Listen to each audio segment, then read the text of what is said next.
Hello, everyone, and welcome to another episode of Let's Talk. Today we are joined by one of the first comics that we've ever read, and or actually, I believe the first. Oh, wait, no, second artist that actually responded to our asking for approval for reading. In Caanan, creator of Max Overacts, one of my absolute favorites, and hopefully one of yours if you did what we said and actually read the comic. Please do. I can't believe more people haven't responded to that. What? I thought it was a blast. It was wonderful. I think. Well, I mean, I still think one of the problems with it still suffered from some of our early problems, like with audio stuff. But I mean, it's a blast to friggin' read. I like for our first Christmas special. I'm really happy with it. My only regret is that we didn't get far enough to the whole Eleanor summer arc, because that whole thing is just fantastic. It's got to be like one of my favorite fucking segments from Max Overacts. I was just rereading the Eleanor stuff, actually, because I'm working on book 3. I'm trying to figure out where to fit all the Janet and Andy strips that are going into it. Mm-hmm. And at the beginning, she really takes over the strip for maybe the first 20 or so when she's introduced. Max takes a back seat in his own comic. To the point where I changed the heading for one of them where it's the Eleanor show. Well, I mean, to be fair, it was kind of a good breath. It was a good little break. Yeah, she's a strong character, and I mean, Max is a strong character, so to introduce someone that's even stronger, she definitely is a force to be reckoned with, and after she was introduced, she quickly became a favorite with a lot of people, for sure. When I went to conventions, I had a lot of people come up to me and ask for Eleanor sketches. But well, I mean, it's such a great dichotomy, and for one, especially for just the comic, because there's Max is just such a fireball, and everyone has trouble keeping up with him. To finally have this strong female character who is also able to be just as fiery and energetic as Max, it's great chemistry. And I also just love her intro strip with the pencil case, where Max is like, "Is this yours? I know I think it's yours because it's pink, and everything you have is pink." And she was like, yeah, "How dare you do this?" Blah, blah, blah. And my mom picks this stuff out for me. I didn't have this stuff. This stuff was forced upon me, and you're just assuming that it's what I am, right? No, fuck you. I actually do because it's my choice. That's a great joke. I love the idea of pink mashed potatoes more than anything else. I feel like I could do orange mashed potatoes for my son, and he'd probably eat them. Well, I mean, it makes it a little more interesting, Well, yeah, she's introduced because she will fulfill a role in the strip further on. I've always said they're going to get older, and people don't like Becky right now. They don't understand her character, but she will fulfill a major role in the strip further down the line, and Eleanor will as well. Becky is Klaus's girlfriend right now, isn't it? Or yes, okay, yeah, but sure. she will help Max out a little bit as well. Further down the line with her technical know-how and him putting on stage plays and stuff. And we've already touched on Max sort of getting a bike, and she's pushed him to be like, you want to do your own stunts and that sort of thing, right? And she'll be there egging him on and being by his side when, he needs to take dance lessons and anything physical. Eleanor will be there joining his classes and just helping him along in that sort of stuff. As a yeah, it sounds really great. Like as a I'm excited. sidekick, because Klaus is more cerebral and he's going to be into his comics and that sort of stuff, and he'll be there on the creative side, but Eleanor's going to help him with the physical stuff. Yeah, because Eleanor doesn't really care too much about the process. No. But I will say though, like you mentioned, how some people don't really like or care for Becky. Like one thing that really astonishes me and is why I think I always rate the Max Overacts as one of my top 3, if anything, comics, like overall, is just the characterization. Like I love the way that you've managed to just portray these characters and to have them they're all very likable. They're not necessarily great people. They're not the kind of not all of them are people that you could be like, yeah, that'd be my friend or whatever. Like, but you can understand every single character and they all come off as understandable or relatable in some way. Like, that kid who's like full on gamer, fucking and saying all these stuffs and being way too much, and like in uh, Janet's brothers and stuff. Maybe not maybe I haven't had the Stalker Kid. I haven't seen the Stalker Kid, but I know of him. But Yeah. but it's just great that I don't know. It's just amazing to me how much you've captured the essence of childhood in all these characters, which is what reason why I was like, this is a perfect like Christmas special, because it's just great child comedy and it works wonderfully. I think one of the things with balancing a lot of characters, and especially when they don't show up so much, is when I bring in another character like Jacob's brother, Jacob, and Jeremy, who pops up again when Max goes to Connecticut. Yeah, he's the one that's helping him fall to the pamphlets things. Yeah.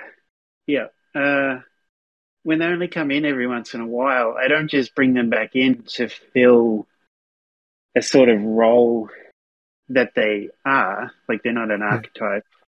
I think about where they've been before they come back in.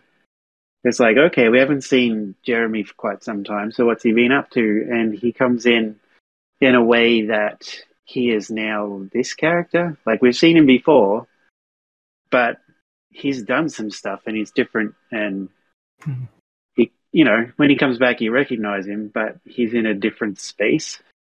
Yeah. I understand. Like, that kind of leads back into like Eleanor and like how, in school she is like very bratty and snobby and cold towards Max and stuff, but when she's in summer, when she's able to be free to do whatever she wants, she's a whole different animal and a whole different beast. And I think it's a very good element of character building, because we're not always necessarily the same person in different situations or environments.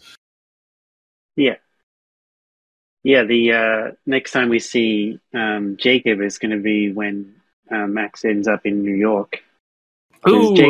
Jacob gave up his ticket at the camp so that he could go to New York to be with his brother, who works on Wall Street. Because Jacob is obsessed with earning money also, and that's where he preferred to be. So the next time we see Jacob will be after the Connecticut camp, and Max spends 2 nights in New York with Janet and her family. It sounds awesome, actually. And I'm really forward to getting back into it. You can easily title it Max takes a bite out of the Big Apple. Yeah. Classic. Unfortunately, I won't be able to spend too much time in New York because this story's gone on for a long time. So it's gonna speed towards its conclusion pretty quickly. But that just means it's gonna kind of get back to its roots of being single gags. Like they'll be situational in that he's in a certain place, but they're going to be more single gags. Yeah, less, linear kind of story driven. Yeah, which the camp has been a lot of that. Where you really have to read the previous strip to get the current one. It's not as standalone as it used to be. It's more serial, as I think is proper term. Yeah, but that's what I've been trying to do with Max from the beginning, is just to keep it interesting for me, is just to switch it up every now and then. So the plan for book 4 all along was just to do one giant story. So the camp story in the end is 140 something pages. Jeez, it's has one it long really story. been this long? It's been 100 pages so far, I think. Man. Yeah. Actually, how old is Max Overacts now? I think I started it in 2011 or 2012. Really? Yeah, shortly after Zuda folded and stuff, because I originally pitched it as a comic for Zuda, the DC Comics thing. Oh. Because it wasn't looking like I was going to get to do any more Salvador, which was the thing I did for them first, which ran for 180 pages. I pitched them another trilogy for that, but I was getting the idea that wasn't going to happen. So I pitched them another one, which was this superhero thing where this kind of superhero amulet attaches to a dog and it runs off and creates havoc in downtown Toronto. And that didn't go anywhere. I never heard anything back. So I pitched Max, and then I didn't hear anything back about that either. And then the whole thing folded, and I was like, oh, okay, that's why I haven't heard anything. Yeah. And so as soon as I heard that, I was like, okay, well, I'll start it myself. And I started doing Max 5 takes a week, which was a stupid idea. Yeah, that's insane. Yeah, it's a Sunday strip, and I did it for a certain amount of time, actually, because I was younger and I had just come off of doing Celador, which was 4 pages a week, fully colored and Sunday sized. So it wasn't too hard. And I built up a buffer, and I think that lasted for about, I think maybe it's number 60 or something like that. And then I switched to 3 a week and did that for quite some time. But then just slowed down as the fatigue set in, and I guess after a while we realized that was probably the egg-sized tumor pushing on my brain that created that sort of pace that forced me to slow down. Yeah, I remember reading it when reading the author's notes when you revealed that to us, and yeah, before I guess now would be the proper time to talk about that. I do want to say congratulations on your health, and I am immensely glad and appreciate that, one, you've been able to recover as well as you have now, and you're finally coming back to making art and getting back into Max, but also just being here, because there's a number of comics, not just comics, but also just regular people, like on internet personalities and things like that, but I think especially for webcomics, it's too common that we'll see a comic end and there's no real explanation. And Right. we won't, you don't know what happened, and it's just the domain's gone. Just one day, it's all dead. It's all dead. Yeah. And so I'm glad that I'm glad that you were able to share it with us.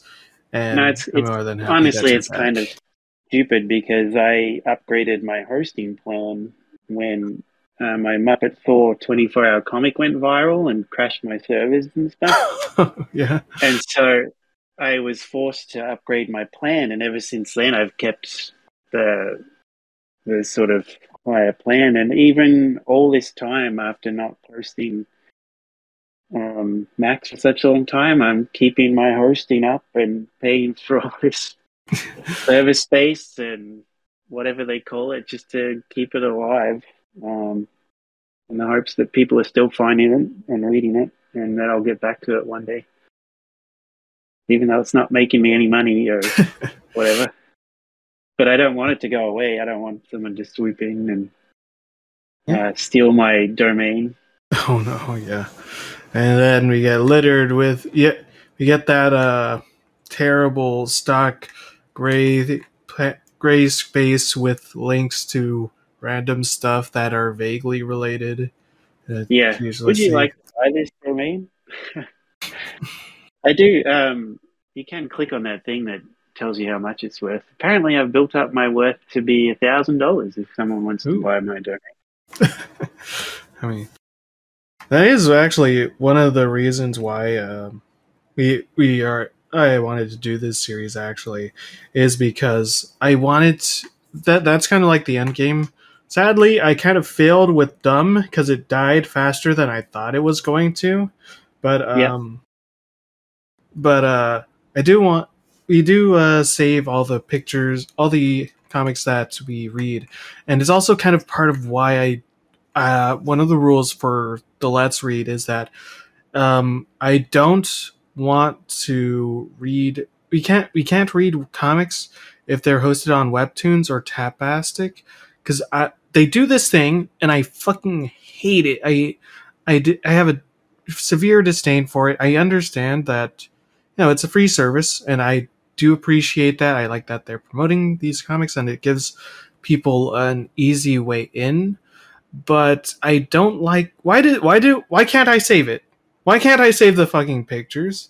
Why can't I have it offline and be able to show it to my friends and stuff like that? It's like, what? Yeah.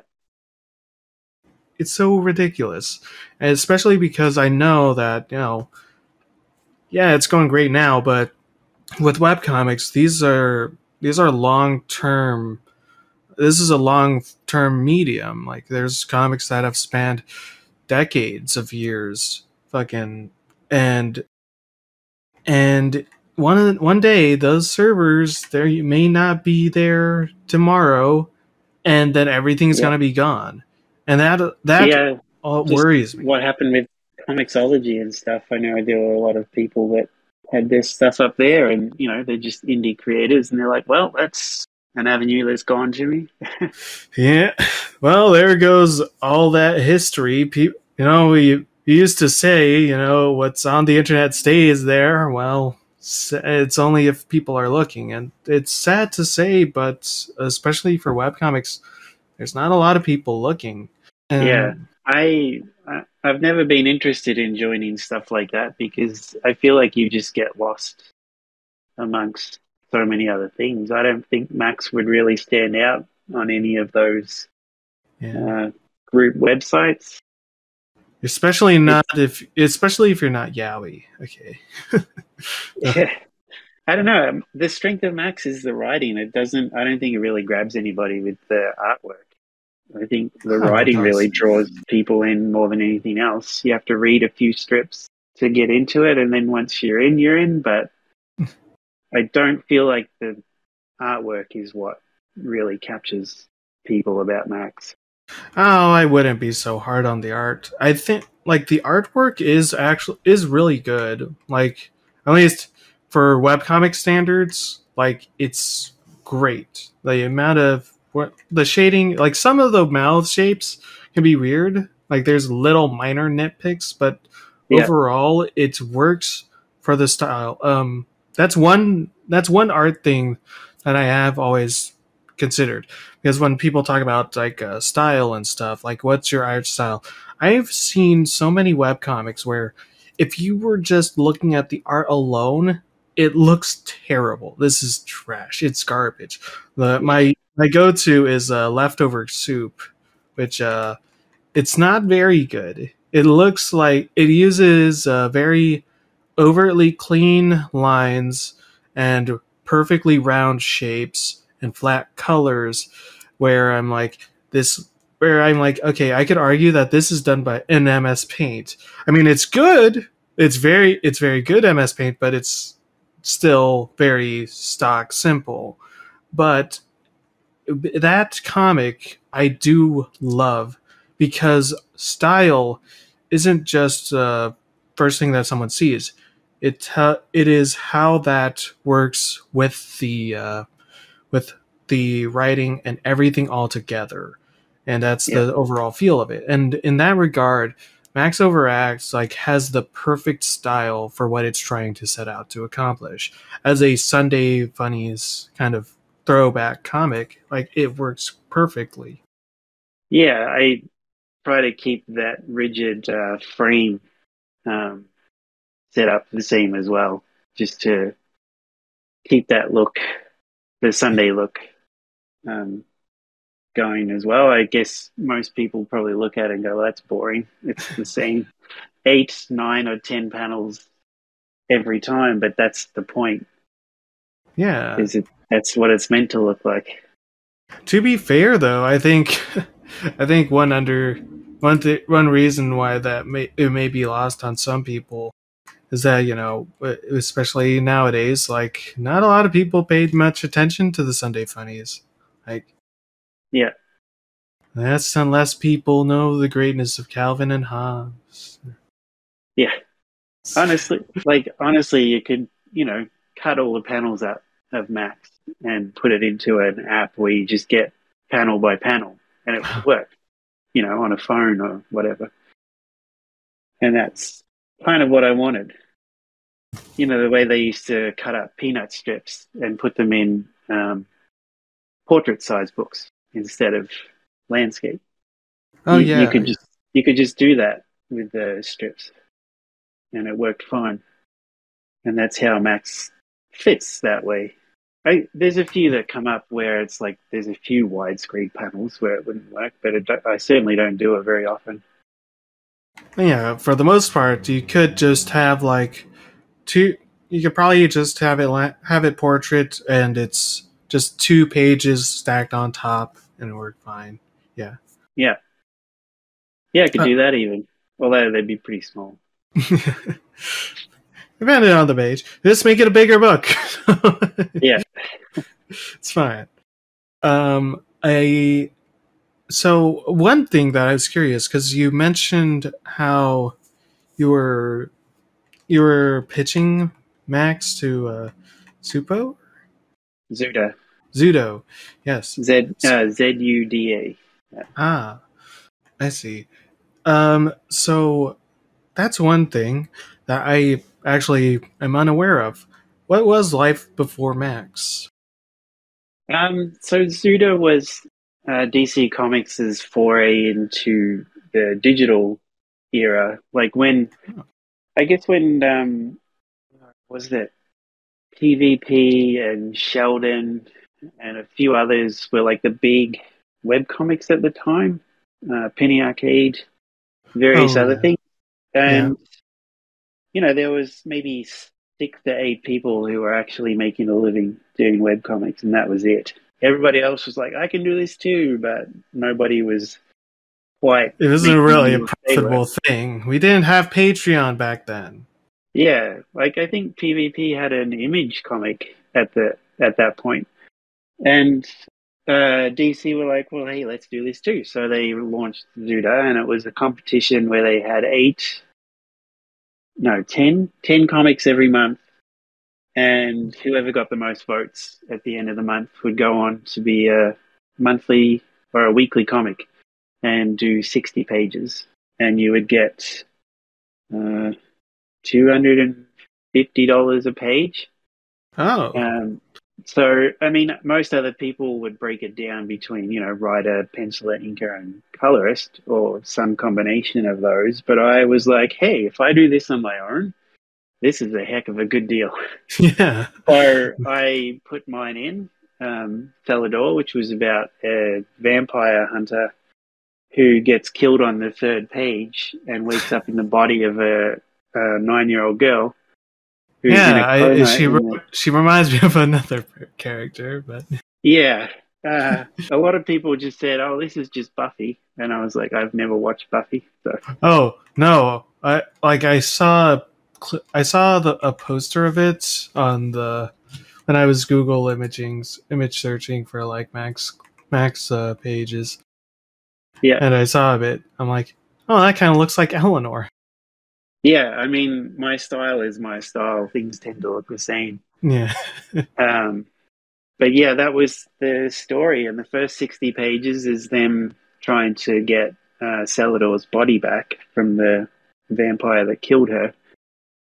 And then I got to do two more seasons, as they called it. And the second one was going up against, oh, geez, I can't even remember now. Oh, that's right, a fairy, a nymph, who was parading as a Hollywood superstar because she could use her powers of persuasion to get movie roles and stuff, even though she was terrible.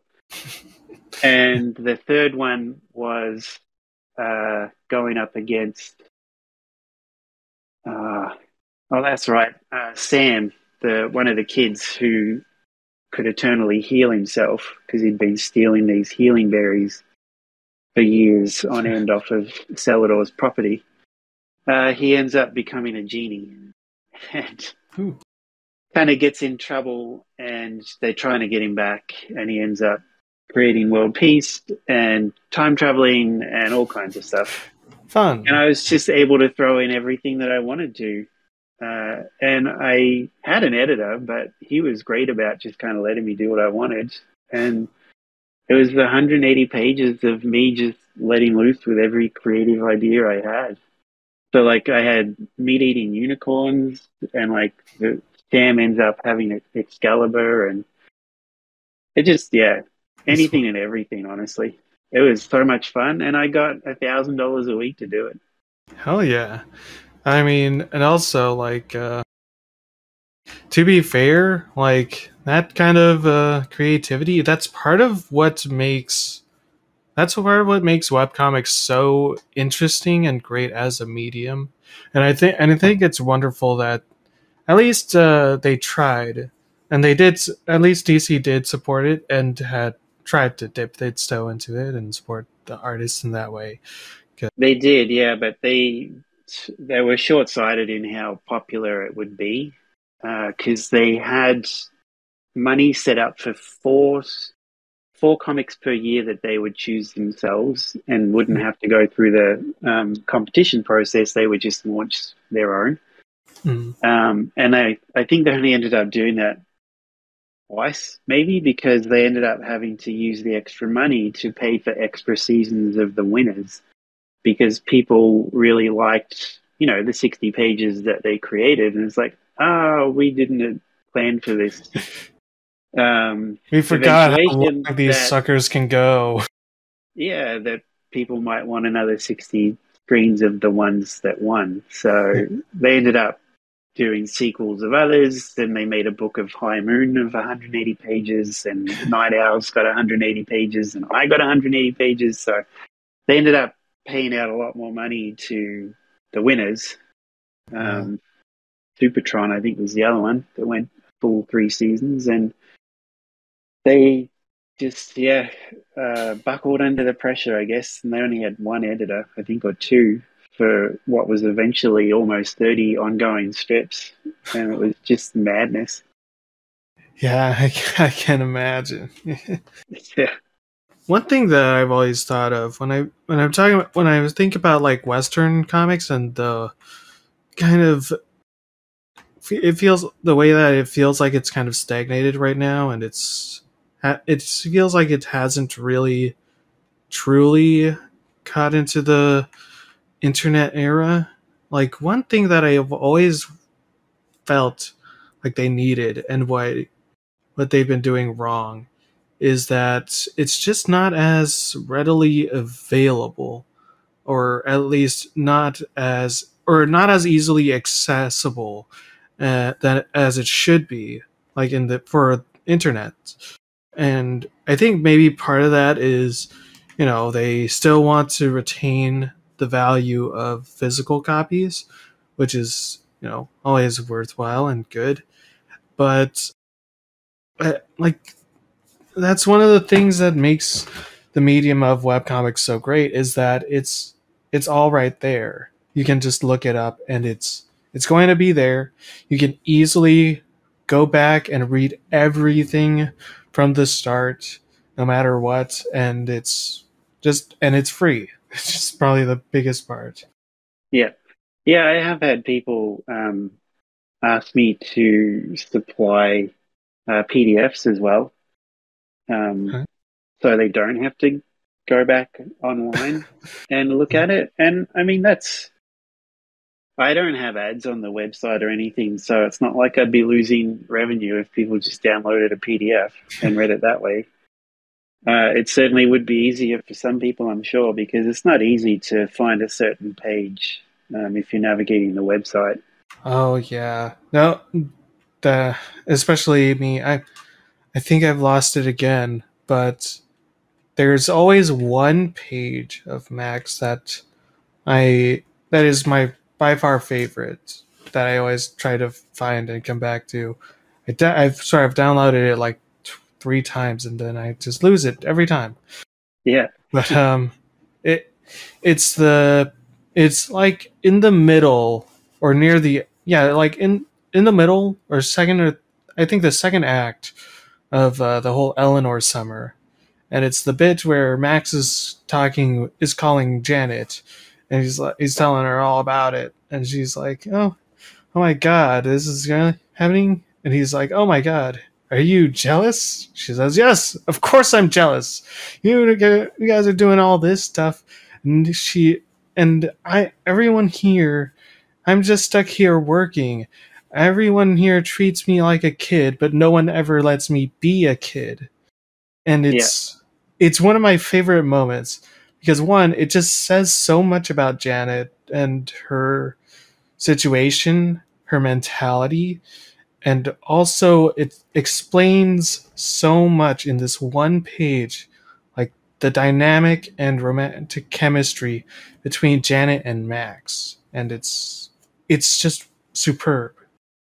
yeah, And yeah. I just like that a lot. I just finished writing the 8 strips that show Janet and some of her day to day life in Vancouver, and it shows like her friend over there, Georgetta, who works with her on the set. The stuff that they get up to at these adult parties, like mixing alcoholic drinks with candy to make them taste better, and just taste testing them and just stuff like that. When the adults aren't watching. Yeah, yeah, of course. Yeah.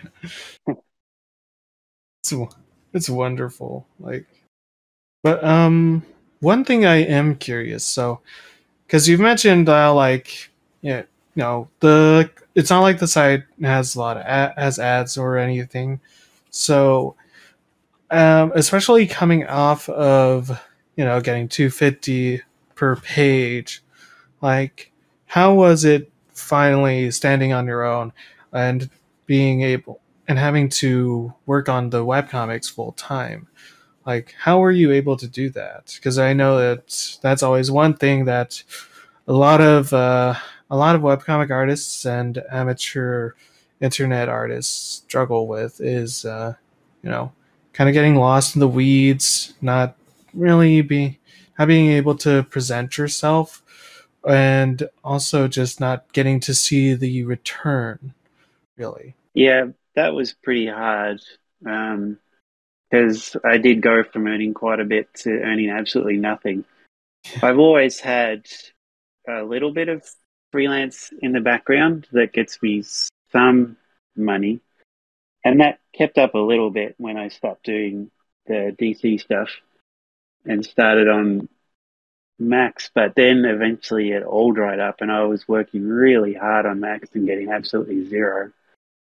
Yeah. And that it does get to you after a while, because you do need some sort of validation from, I guess, just traditional channels, like whether it's publishing or money or it whatever. Like audience is great, but it's not as tangible. It's not as no, tangible of progress or worth. You know. definitely, it doesn't feel like worth at all. Uh, so I think that was another factor in me slowing down because Max just wasn't growing in audience at all. And so whatever worth I got from audience was diminishing as well. But when I started the Patreon, like, and I got a bit of money from that, that was good. But then also I felt like I wasn't delivering enough with Patreon because I had reward tiers and I wasn't able to deliver on any of those because I was working so hard on Max because that was around the time it was becoming really hard for me to do anything. And so eventually I just cut it out. I was like, okay, I'm stopping the Patreon. And then shortly after that, I stopped the comic entirely when it became apparent that something was wrong. But yeah, just doing it for so long and getting nothing was hard. And we were living in Nova Scotia at the time as well. It was just me and my wife, and we had no friends, no family. I basically lived in our attic, chained to the desk, earning nothing and doing nothing. It was tough. Yeah. Yeah. And I still don't, like I had a job with a magazine that got me $1,000 a month, and that was nice. My wife is a nurse, so she earns enough money for both of us, and I just, I add grocery money to the bill basically every month. That's about it, and we're okay with that. And when Mac starts up again later this year, and I can hopefully get it back to 3 a week, and it feels like a full-time job, I'd like to start the Patreon again. I just don't know how. Well, hopefully we can promote it. Yeah, it would be nice. But it took a while, previously to build up that Patreon again. And honestly, I don't even know how many people would be reading Max when I launched it again. I don't think I have that much of a readership anymore. Although doing my Kickstarter 2 years ago for book 2 was surprising to be able to get $16,000 on a Kickstarter, and I hadn't been updating the comic for a while.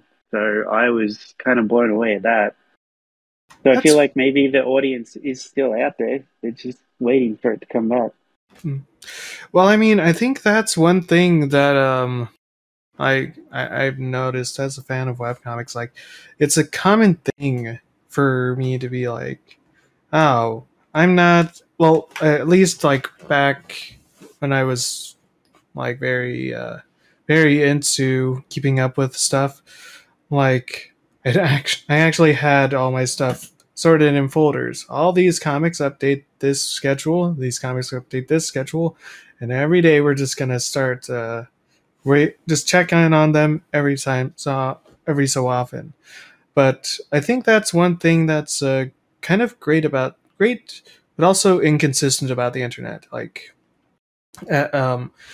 as readers, viewers, consumers, it's not like a favorite restaurant where you go there every day. Like, you can't just go there every day and then just have it there.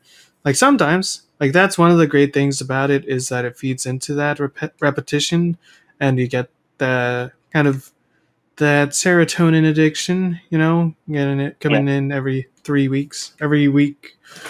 But I think, especially with Max, and why I always told that, if you're good, if you actually like put work into the comic and it's actually has something to say, and there is an audience, the people will pay attention. And one of the great things about like webcomics, and in particular, is like, as a reader, like, I always find myself like, even if it's like been like a year or 3 years, I'll come back and I'll be like, hey, I remember this thing. Let's go check in and see what's going on. Oh, the domain's gone. Damn it. Fuck. No. And so I think that's the thing with, especially for Max, because I can definitely see, and I can verify that it resonates with a lot of people. And I can definitely see people like definitely being very heavily invested into it, even if they may not say, even if we may not say it, even if we may not show it, we do care. And especially with your situation. Like, it's very understandable. Like, I don't think, well, maybe some people, but I don't think most people are gonna be like, "Oh, how dare you not give me 5 pages a week, you madman." Man, I wish I could do 5 pages a week. Maybe if I get the Patreon big enough and I could pay for a colorist, I could do 5 pages a week. Yeah. That would be the dream. But yeah, if I could make people understand what it's like to keep working on this thing, once you've had like brain surgery and they, physically open up your skull and tinker around in there, like, they took the egg-sized thing out, but there's still tendrils, that kind of Jesus. branch out into the rest of the brain. And my surgery was 9.5 hours. And the first part doesn't take that long at all. They snip it around the edges and go, plop, that's it, 5 minutes done. The rest of it was shaving a bit off, sending it to pathology, and then waiting for them to say, yep, still tumor, keep cutting. And just stopping when they hit gray matter, and then they move on to the next section. And that's the surgery. And they might have, they've severed connections. They might have grazed parts that were super important. And this was all in the area where creativity happens. And it's essentially brain damage. Like, they saved my life, but it's still undergoing major brain trauma. And when I do any kind of mental stress, like, creativity, thinking of strip ideas and writing and stuff, mental effort for me is the same as physical effort for anybody else. And that's why I get super tired in the afternoon when I write. And that's how it is. And so when I do both, when I draw and write, I get really, really tired.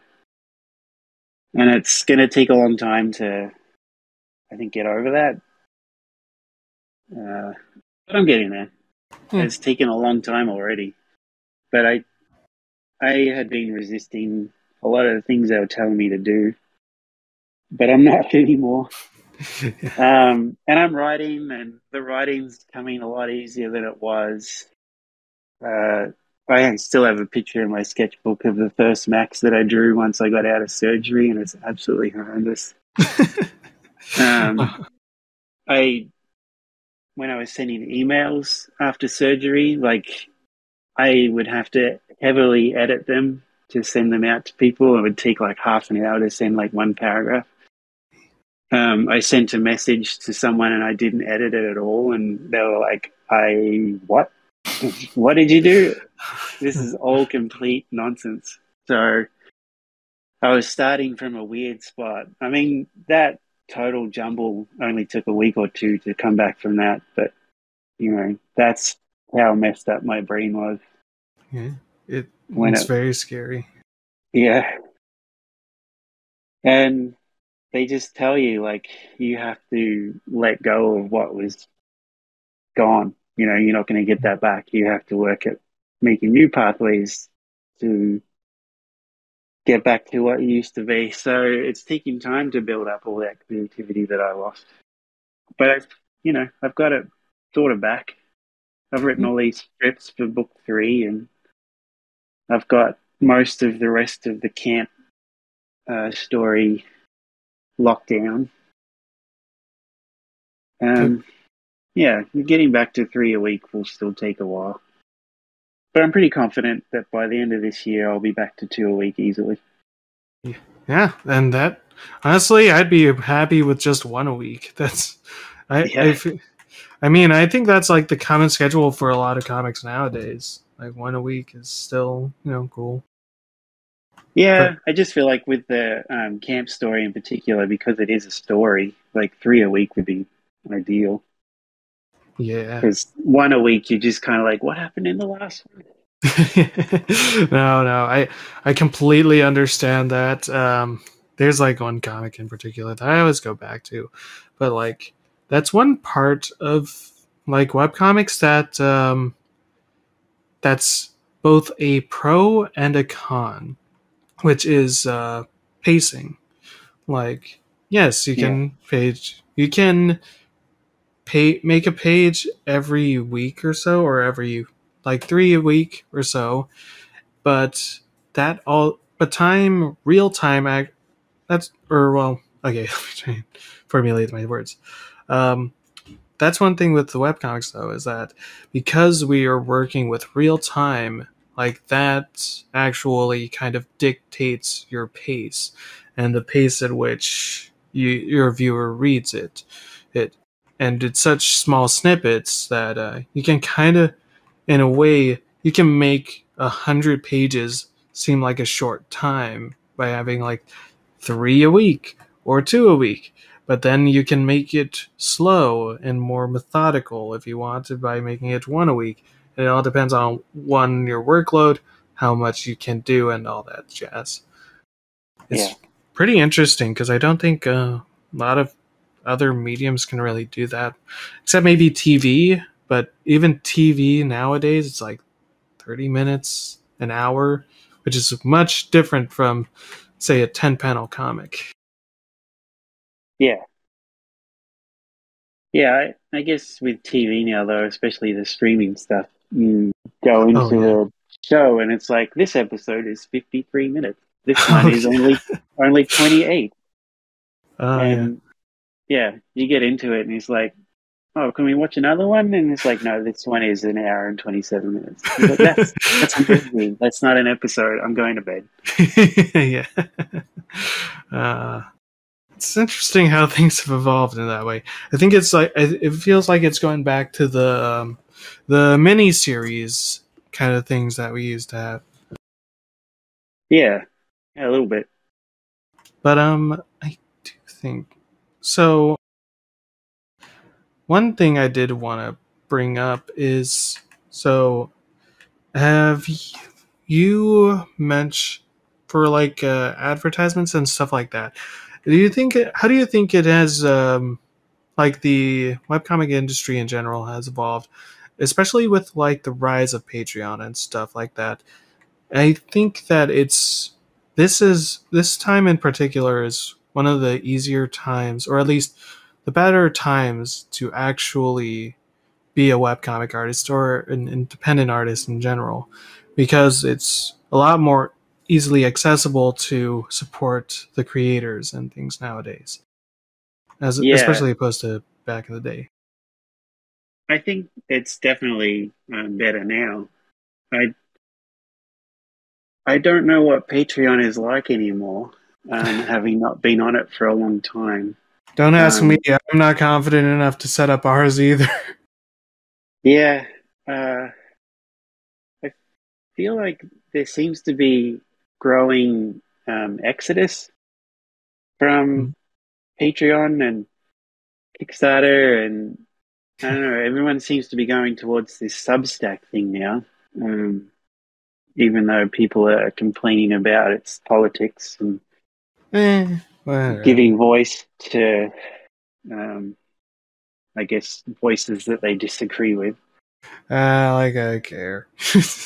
Yeah, you know. It's for even if like even if it were it had no morals, and you'd allow anyone on the platform or whatever to do whatever, like, it's still a wonderful service that we just haven't had ever. Like, even with PayPal, even when we had the direct donations for PayPal, like, it's still, I don't know if that was really as tangible as having Patreon and having, like, okay, this amount of people care, and total, this is how much I'm making, like, this month, or so whatever. Not counting like percentage wise or whatever, like the cuts that's taken. Yeah, Like, I never a fan of lining the pockets of things that are already rich, but I guess they got to get their money somewhere. hey, as long as they do their job, I don't care. Yeah. Um. Yeah, I don't know. I assume Patreon is still good. I would definitely use it when I bring Max back. I see a lot of artists that don't even do webcomics use it. They just make prints, desktop pictures, or whatever else available to their Patreon supporters. I've seen that a lot. Yeah, that's what I mean with like independent artists. Like, Yeah.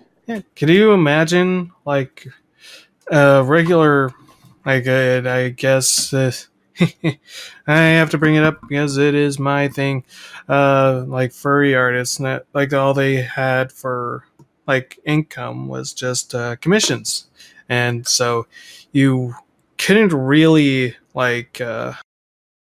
you couldn't really do what you wanted necessarily if your entire income is based off of what other people want, then you can find yourself pretty restricted into not being able to do what you necessarily want. Yeah, it's hard when you do commissions and people ask for stuff that you don't enjoy drawing. Yeah. That's one of the reasons why I stopped taking commissions for a while, because I was getting just weird things, and I just don't enjoy drawing stuff that I don't want to draw, especially after surgery. People always say, I guess that gives you a renewed lease on life, doesn't it? And it's like, no, it just makes me impatient for stuff I don't enjoy. And so I don't know, if people give me Muppet commissions till the end of time, that's fine, but that's not what I get. So yeah, I certainly make a lot of money off commissions at shows, but I don't do a lot of shows. So. Speaking of though, how was the convention? Because you were at what expo last week? The Calgary Expo, my local one. I was gonna say that, but I was never sure. I don't want to get it wrong. Yeah, no, it's my last local one. We're moving to Kelowna after this, but it's good to do a local one at least. Oh yeah, get to go at the end of the night, sleep while everybody else is out getting drunk. I don't know how they do it. Honestly, I usually get up early and have a massive bacon, eggs, and sausage breakfast, so I don't have to have lunch. Oh, yeah. And also, how the hell are you gonna do that and then go and sit in a fucking booth for how many hours? Yeah, people go out on the Saturday and they're out till like 2 a.m. or something, and they've got to be there by 9:30 on Sunday. I don't know how they do it. Although to be young a lot again. of them just aren't there at 9:30, so that's probably how they do it. But yeah, it was a good show. I didn't sell a lot of books, only about 20 books.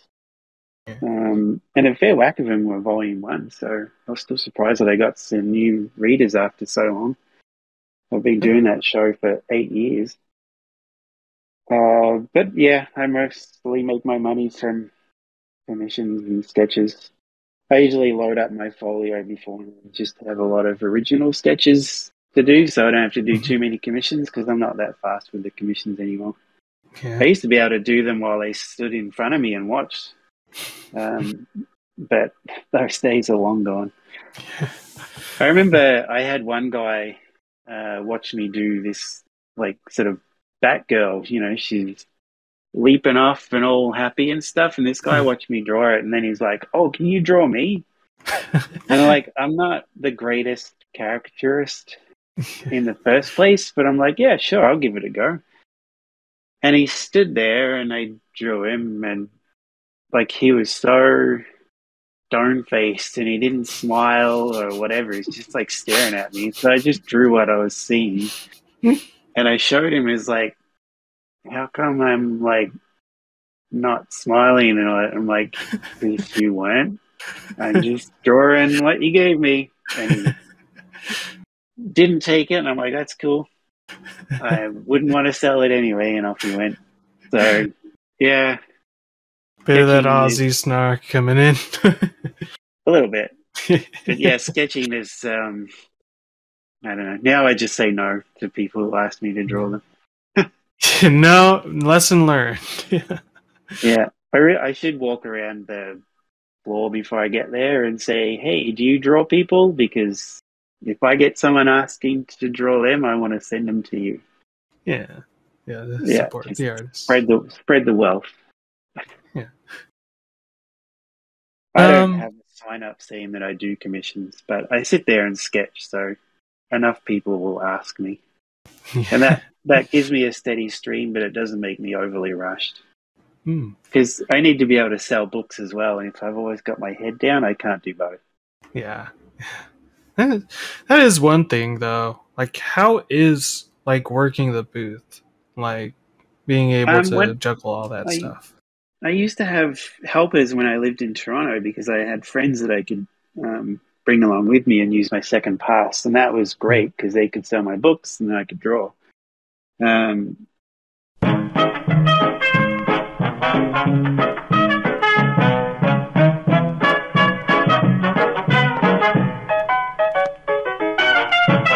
I guess it's hard. Like, people tell you that 95% of the time, physical piece of merchandise or like a bookmark or a card or anything that you give away for free at a show, 95% of it will be nothing.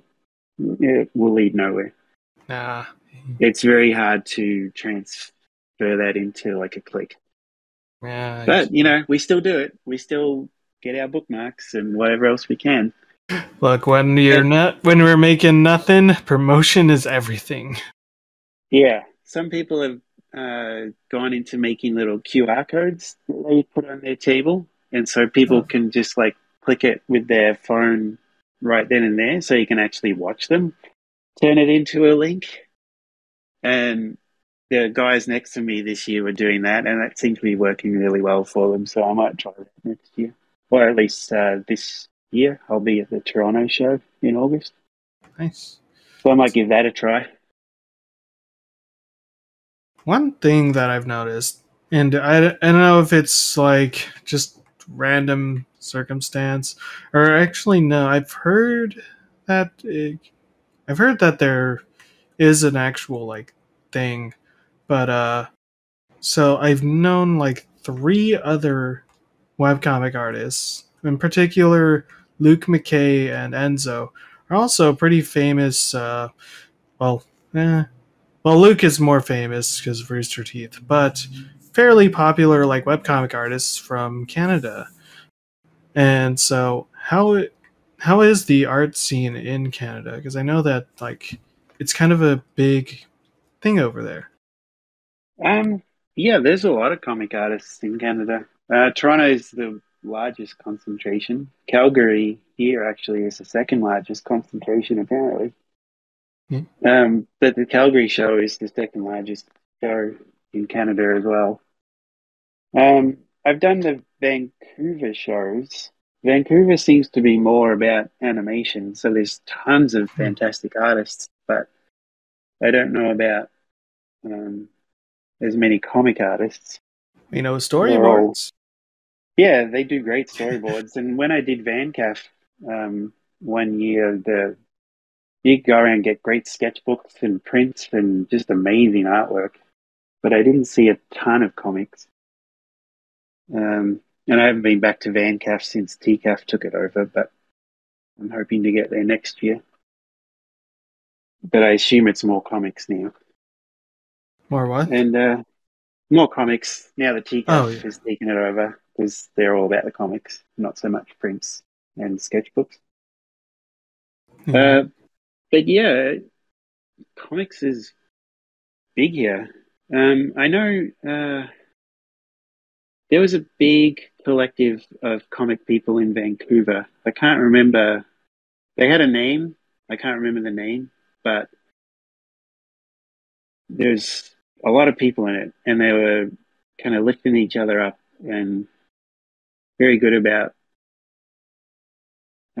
advertising each other and working with each other. I just can't remember what they were called. You weren't in there, so it wasn't good. No, just was an outsider. But there were big names in webcomics, I remember. I just can't remember which ones. I mean, it's fine. Yeah. That is one thing though. Like, have you ever like built any relationships with like other webcomic artists or like anything like Yeah, that? my some of my best friends in Canada here are the two guys that make Postscript. They haven't done it for a long time. Both of them have kids now, which tends to destroy half your working life. But yeah, they used to come and stay here with me when they did the Calgary show. Uh, and I'll be tabling with them at the Toronto show this year, the Big Fan Expo. We've got a huge end cap premium space, so that should be a good show for us. And I don't know, I have, I guess you get what you call convention friends, where you just hang out with them every convention, but you don't necessarily see them at all Just during the rest of the year. just the seasonal friendship. Yeah. Um. Yeah, but Uh. definitely Graham and Neil have become really good friends over the years. I first met them in Toronto Nice. and have kept in contact ever since. And there was a good group of friends from that first Toronto show way back on, I think, 2009. I think was the first one I ever did. That would go out and have crazy nights and that whole thing where you would stay up until 2, which we don't do anymore. But there was a group that we would always meet up every year, and then just eventually it dwindled down to everyone going their separate ways, I guess. People stop doing it, people move on, people get famous and stop doing the shows altogether. Various things, life goes on. As it usually does, you know. Yeah. So here's a more lighthearted question, because in the last interview, I asked, and I guess I can ask you this too: how many people do you think have farted in front of Joe Rogan's face? Because I have no idea. It's like in those podcasts, they go on for like hours, and like you can't hold it in. They can't. What do you do? How do you do that? And especially in like a confined like expo, how do you handle yourself? I feel really ill at the end of the day, so I think you get that thing that's like nervous bowel syndrome, right? You just hold it in. Yeah. Yeah.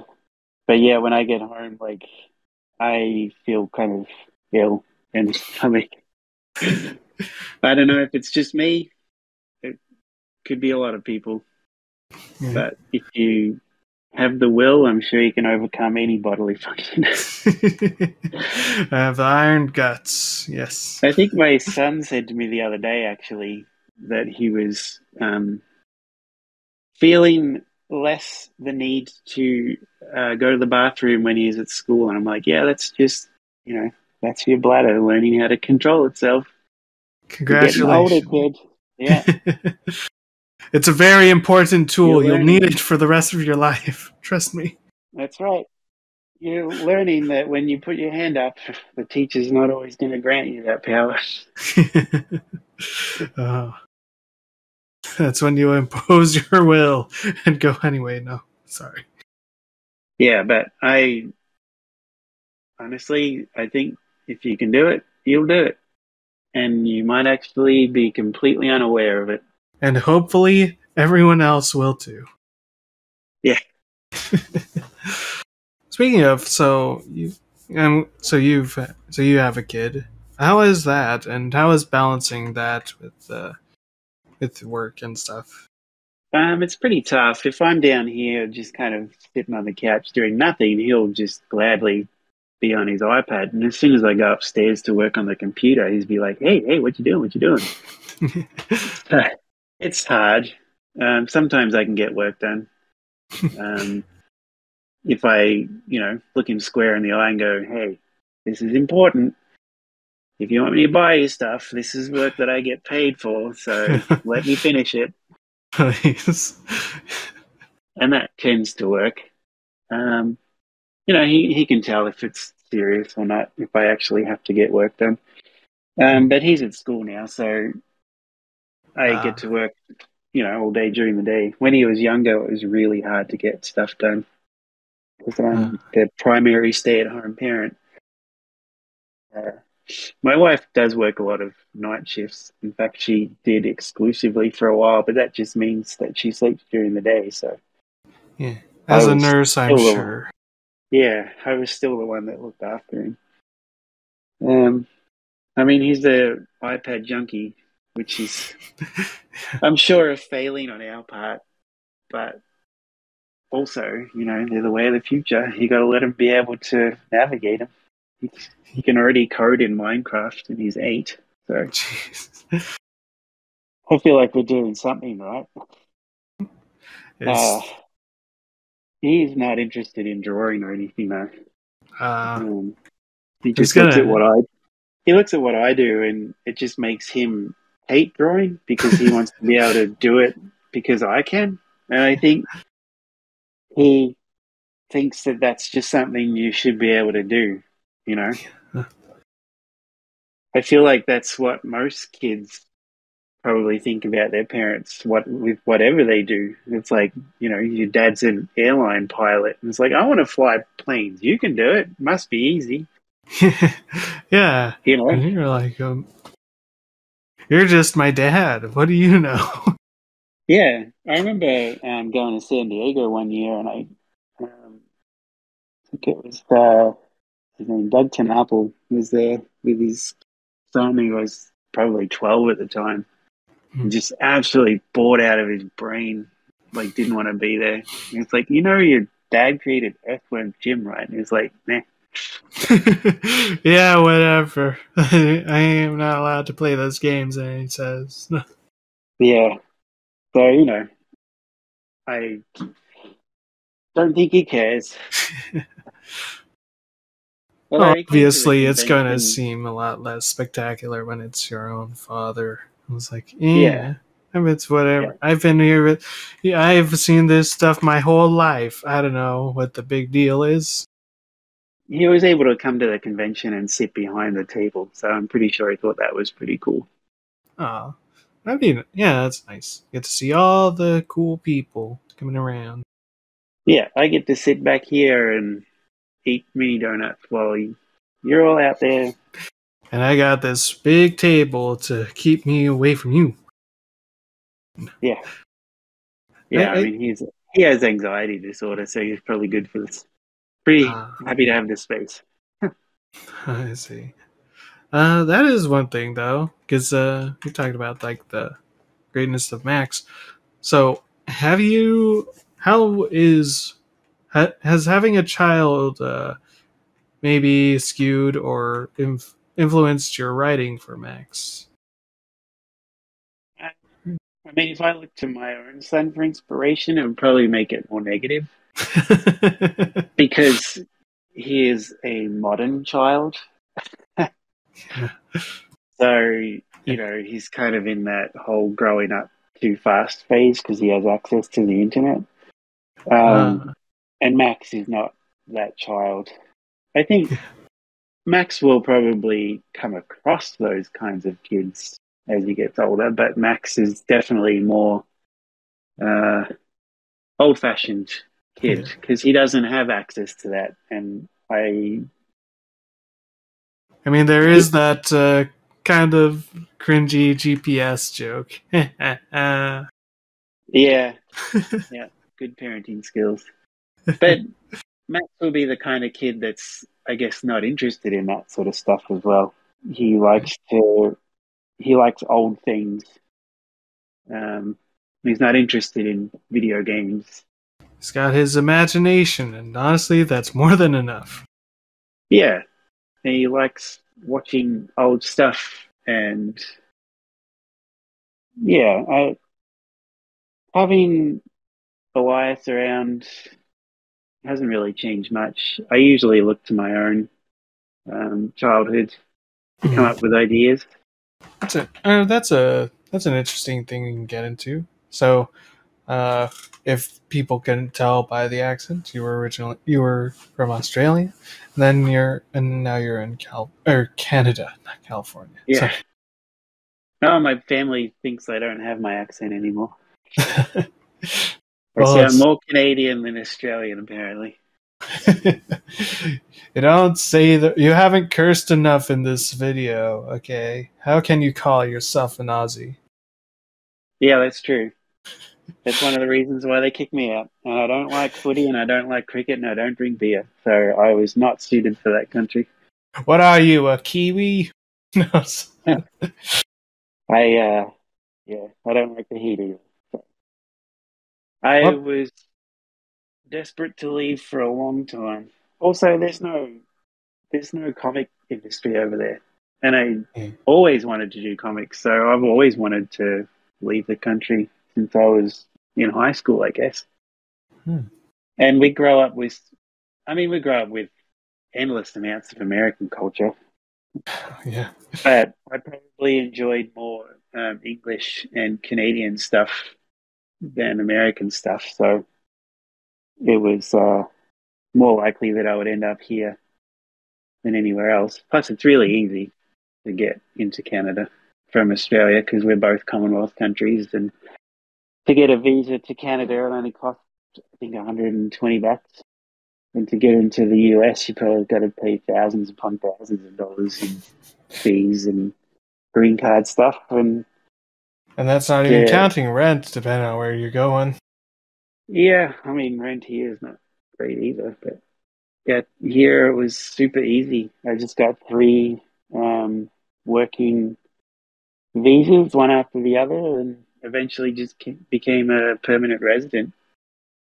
And it was super easy. But the first thing I did when I came over here was I was in Vancouver for a couple of weeks and then went down to San Diego. And I got a postcard telling me all about the Zuda competition. And I went to their little town outlining what it was. And Oh, sorry. when I Can got you? to Toronto, I immediately uh, worked on my 8-page pitch. The rest is history. So I got into comics pretty quick. Yeah, it's amazing. Yeah. I mean, it was a competition. It wasn't the usual way of doing it, but Yeah. still, I wouldn't have been able to do that if I'd stayed in Australia. Yeah. Just perfect timing. You know. Yeah, I think that's one thing that's understated about getting into I get internet culture in general, but also just any kind of business or passion that you want to get into. Like timing it plays a great part in it, but the tricky thing is you never know when the right time is. You just have to go in and roll the dice, hope that that's the right time, and see how it pans out, I guess. And yeah. stick with I it mean, long enough to see it through. it was an internet competition, so I guess I could have done it from Australia. There were other Australians that definitely took part in it. But what helped me win is part of the rules of the competition is that you couldn't post any extra pages past your 8 pages. That's all they had to go on. There was nothing in the rules that said you couldn't post prequel pages. Oh, So I used to get up really early every morning and would go to my local Starbucks, and I wouldn't leave until I had created 2 new pages for my comic. And then I would go home, and on my blog, I would post 2 prequel pages for my comic, and then I would get onto my Celador page on the DC thing, and I would say, hey, if you want to get some background on the comic, go and read these 2 pages that I just created. And I ended up creating 11 extra pages for my pitch that just gee. gave background on the main characters. And, they couldn't do anything about it. And I'm like, hey, it's nothing in the rules about it. And so people got to read more about the world that I was creating. And I don't know if it helped me, but I definitely couldn't have done that if I was in Australia because I wouldn't have been in the same time zone. Oh And it was yeah. just easier to do that being in Toronto and getting up at 6 a.m. And I mean, one of the reasons that I did win is because there was this huge voting scandal with some of the other players. They were getting on, and there was people making tons of like dummy accounts to vote for themselves, and someone was getting onto everybody else's page and saying, "Hey, I do this comic. You should go over there and read it and vote for me." And everyone's like, "Hey, what are you doing?" And eventually, like, we all got an email from the guys that run it saying, like, there's a whole lot of stuff going on, and we just want to tell you to cut it out and run a clean campaign, basically. And I'm just like, what the hell is going on behind the scenes? Because I didn't know anything about this. I just was doing my own thing. And it just came neck and neck between me and this one guy. And I guess, I don't know, everybody else was tanked by all the other stuff that was going on. So I was kind of lucky, honestly, that all these other people tried to do all these other things that month. Unprecedented vote gearing. It made the prequel loophole seem a little nicer. We're like, okay, no, that's fine. Yeah, I mean, nobody else tried to do that after I did. So maybe that was one of the things that was you're not supposed to do that I contributed to, but whatever. Worked for me. And hey, and at least it brought you here. It did. So right now, you've been posting the freelance stuff that you've been doing for other comic. Yeah, Muse magazine. Yeah. No, don't get me started. Oh, okay. Fine, I won't. Yeah, they finally paid me, but yeah, it was an ordeal. So yeah, the last 2 years working for them, they just weren't paying me on time, and then for the last few months, no one was replying to me when I messaged them asking where my payments were. So I got to the point where I just was not doing my comics until the last minute because I just didn't want to do it. You know, the will wasn't there. So it was getting hard to write scripts for them and then get the comic done, and the quality was suffering on the comic. And it got to the point where I just gave up. Yeah. And didn't provide one month because I'm like, I will get this done as soon as I'm paid. And then they didn't pay me. I'm like, well, it's too late. Well, guess you're going to have to run a rerun this month. And then they paid me after the deadline, basically. And I'm like, oh, cool. All right, well, I'll do the next one. And then that's it. I'm done. Yeah. And they didn't renew my contract. And then the last 2 comics that I did for them, they only just paid me. And that was from October, November last year. Or is it now May? Yeah. So, I mean, you know, magazines are dying. I get it. Even Discover magazine, which is a big magazine, have just gone to bi-monthly. You know, there used to be a monthly magazine not too long ago. So, you know, Muse is a magazine that runs purely on subscriptions. They don't have advertising in them because it's for kids. Mm. So I get why they're struggling, but still, I don't know, sort your accounts out. Yeah, you guys still gotta everyone else has to eat too. You know? Yeah, that was my whole thing about posting all my comics. It's like, I'm just going to keep posting these and see if they got money to sue me before they pay me for them. But guarantee you, I've got a lawyer on retainer. At least you were able to put your foot down. I mean, I know there's like tons of horror stories of independent artists getting kind of screwed over and, led by the nose for that sort of thing. Yeah. Yeah, and this goes back to that whole, like, not having time for anything that annoys me deal after having surgery. It's like, I have too short a life to be dealing with this sort of garbage, so see you later. Yeah. So I guess Mm. I will just go out and find something else to do. I'll do something else that makes money. Something. Yeah, I will just throw myself into Max and get that Yeah. to a point where that will make me money because I will be my own boss.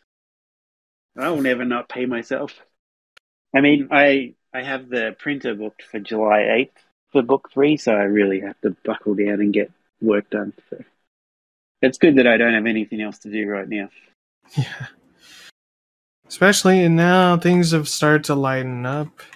So, and I actually that's a curious thing. That's one thing I can ask. Especially now that it seems that you know the big disease has started to settle down, or at least it's not in our faces as much now. How's that affected you these last 2 years? Uh, Not a lot. I mean, I was doing chemo for the first year. Like, I literally started radiation on the day of lockdown. Huh. Well, actually, a few days before, because when I started radiation, they had a table there with a puzzle that you could do while you waited. Mhm. And then after day 4, they took the puzzle away because no one was allowed to touch anything communal. I'm like, what? I love puzzles. Ah. Bring the puzzle back. Uh, and so, yeah, my wife wasn't allowed to come in, and it was just really solitary. Like, I didn't get to know my radiation people because everyone was just a pair of eyeballs. Oh yeah. At the end, you're allowed to ring the bell to say radiation is over. I'm like, who am I ringing the bell for? There's nobody here. And it just became kind of solitary. Um, and then after radiation, I started my chemo. So we really had to go nowhere and do nothing because I was so immunocompromised. Mhm. I still wear my mask everywhere I go, even though I would say maybe 20% of people are masking up still in Calgary. Yeah. Uh, but I finished chemo a year ago and I still just don't feel One. 100%. So that was tough, especially for my son because he didn't quite understand why he was not allowed to do anything either. Yeah. Because if he got it and brought it back to me, like I would definitely end up in the hospital. Yeah. Um, so once chemo was done, it wasn't as bad. And once we could get the what do you call them? The what? The vaccine, Yeah, vaccine. which I never hesitated about the vaccine because I've been reading about sort of mRNA research for ages Hmm. because it's one of those things that they've been looking at for cancer and stuff as a possibility for treatment for cancer. So when they announced that it was going to be the treatment for COVID, I'm like, hell yeah, sign me up. Um, and even now, they say it's going to break things wide open for brain tumors and stuff. So I'm still following all that mRNA Yeah. vaccine stuff. Uh, but yeah, it. I probably would say it affected my mental health more than anything in that state of complete lockdown, not being able to go anywhere or do anything. Yeah. It's one thing to fucking battling cancer is fucking tough as nails already. It's another to do it like in isolation. The one good thing though is my wife had her sister and her kids come here from the US because they were like so scared of just being there. They're like, "Can we come and stay in Canada for a while?" And she was like, "Sure," but they had to quarantine for 2 weeks Uh, after coming over the border. So I went up to Edmonton and stayed with my wife's uh, grandmother, hmm. and I was kind of in lockdown there for 2 weeks, but getting my meals made for me and was very quiet, and she kind of let me be and stuff. And that's where I got like 2 weeks of just solid work done. And I did all of the sketches for the book 2 Kickstarter. Yeah, I was gonna say, was that when you had the Max of March, I think, or May? Or wait, Maxtober. That's what it was. Maxtober. No, I did that in July, June or July, maybe. I think, because it was definitely at the beginning of summer. But I had been waiting for these book plates to come from the US because all my books were there. They were going to be shipped out from World Builders headquarters. And I was going to go down there and sign them, but then the pandemic happened and I wasn't able to go. Yeah. So they got book plates made and we're going to send them to me. And they got stuck at the border for about 6 weeks.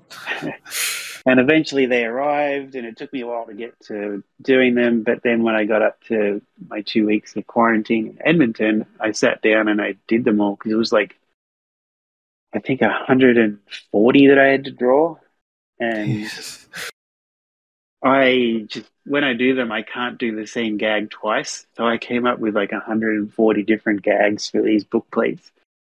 And I was really stretching them thin by the end. But I ended up doing a series of Max with puppets. And so there would be 10 with Muppets and 10 with Marvel heroes and 10 with DC heroes and 10 with villains. And just picking themes for the puppets and just doing Max with puppets. And that got me about 80 different gags. But yeah, it was that was a lot of work. But it was nice to just be there and doing absolutely nothing else. And I think I watched all of Sex Education on Netflix while I was there and just did a lot of binging of shows. And I think I watched Atypical as well. A few other things. But yeah, I put a spanner in the works for the book because I had it ready for the show, for the Calgary show, and then it was postponed. And then World Builders was going to be my distribution center for the book, and then I wasn't able to go down and sign the books. And now they've got like 1,000 books sitting in their warehouse, and I just haven't been able to advertise it or just do anything about it, really, which has been annoying. Yeah. And I mean, one of the things too was that we offered up a package of Volume 1 and 2 to backers, and I mean, quite a few people took it. I did. I took it. Oh yeah. Okay. Yeah, I got them both over here. I have the Rock Band poster. You would have got a second printing then, because they printed their own copy. Oh. Because I couldn't get any of my Volume 1s to them, so they took it upon themselves to do a new print run of 1,000 books, so they would have 1,000 of each. Oh. Well, that's pretty nice of them. You know? Yeah. So I don't know if it's got the World Builders logo on there anywhere or anything at all that indicates that it's a second printing, but that is a second printing. Second edition. Volume 1 that has been printed by Mr. Pat Rothfuss of In the Name of the King, or whatever it's called. No, what's the Name of the King? What's it called? The show must The Name go of the on? Wind. Or what? The Name of the Wind. Oh. The King Killer Chronicles. Yeah. He's the one that took on the distribution with World Builders. That's actually something that not a lot of people talk about. How is distribution for setting up merch and stuff for comics and stuff? It was hard for me. I remember the first time I did Volume 1. I walked into our local post office, which only has one teller open. I walked in with like 60 books, I think, and a lot of them are, to the US or further afield. Yeah. And I have to fill out customs forms for everyone, and I was there for like 2.5, 3 hours, maybe. and all these people behind me in line, and it was No. not good. And when I was done, the woman behind the counter was like, "You know what? If you go all the way over to the northwest, you'll find a Canada Post that has two tellers open. Go use that one." You're And like, so, oh, God. yeah, I used that one after that. And when Pat offered to do distribution for book two, I was like, hell yeah, sign me up. So we did that deal. And I mean, it's much easier for him because 80% of people who back the book are from the US. So for him to send them out from the US made way more sense for me. Yeah. And also more sense for worldwide ones to go to Europe and stuff, because for me to send them, I have to send them ground shipping, because to send them by air, it's like $60 per book, and that's just ridiculous. And to send them ground, it's $28 per book, which is still ridiculous, and it takes 6 to 8 weeks for them to get there. But that's the only way I can do it to make it feasible. But for Pat to do it with World Builders, it's like a 2-week shipping with FedEx, and it's 10 days. Oh no, like $20 still, or less maybe, because they do bulk shipping with FedEx, so they get bulk prices. So it was a no-brainer to do it this time, because they sent out way more books with the second Kickstarter. My first Kickstarter only made, I think, $8,000 or $7.5, and Kickstarter 2 was double that. But yeah, doing it myself took a long time, and it's way more expensive now than it was when I did Volume 1. Oh, I'm sure. Yeah. Shipping has gone up a ton. Yeah, because of the gas rates now. Yeah. Yep. So yeah, to send a book within Canada, even, it's almost the same price as the book. It's like $14 to $16 to send it within Canada, and to send them to the US, it's $19. See, that's one thing that a lot of people take for granted. I know the experience because I lived on Guam, and trying to get things sent over from a small island is it's a bit of a task. It's always a toss up. When's it coming? When you forget, that's what I've learned. When the moment you forget that you ordered something, that's when it comes in. Yeah. And you gotta pay like $60 fucking bucks because it has to go through air or sea. Yeah, and for me too, I have to pay the cheapest shipping, otherwise it's not worth it. And so all these books go out with 0 tracking numbers. Oh, jeez. Thankfully, in the US, they pretty much make it 100% of the time. Usually the only ones that don't make it are the ones that are stolen off of people's porches and stuff. Yeah. But they usually make it. The only ones that tend to get lost to places like Mexico and Israel and wherever else where post is heavily screened when it comes through customs. Yeah. This book is not worth keeping. Yeah. Well, quite often they get ripped open with what do you call it, box cutters. Oh, yeah. And stuff. They don't really care. So yeah, if it gets destroyed, they just destroy it. Whoops, went a bit too far. No. But mostly, yeah, distribution is it's not fun. It's necessary, but it's not fun. I still sell them on my website. I do have a thing that says, hey, if you're in the US, you're probably better off going and getting it on the World Builders site because you'll get it faster and cheaper with tracking and stuff. But if you're in Canada, buy it here. But people still buy it through my website from the US because it's cheap. Because I sell them on my website at a Canadian price. And to the US, it's like, hey, that's super cheap. May as well. But actually, that's one.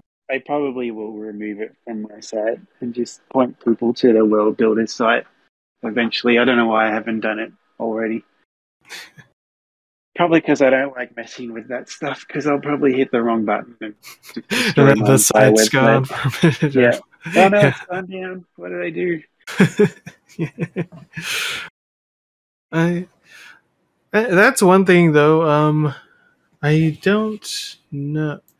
It's been a while since I've checked, but there's not that much like print other merch on the site, which is it's weird.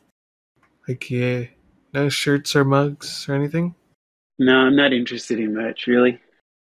Really? I just do the books. Yeah, fair enough. Yeah. I'm not like, I don't know. There's so much stuff in the world that if I could do anything merch wise that is environmentally friendly and Mhm. stuff like that, I would do it. But this anything like that, I think, would be expensive Mm. to produce. So I'm not quite at that level.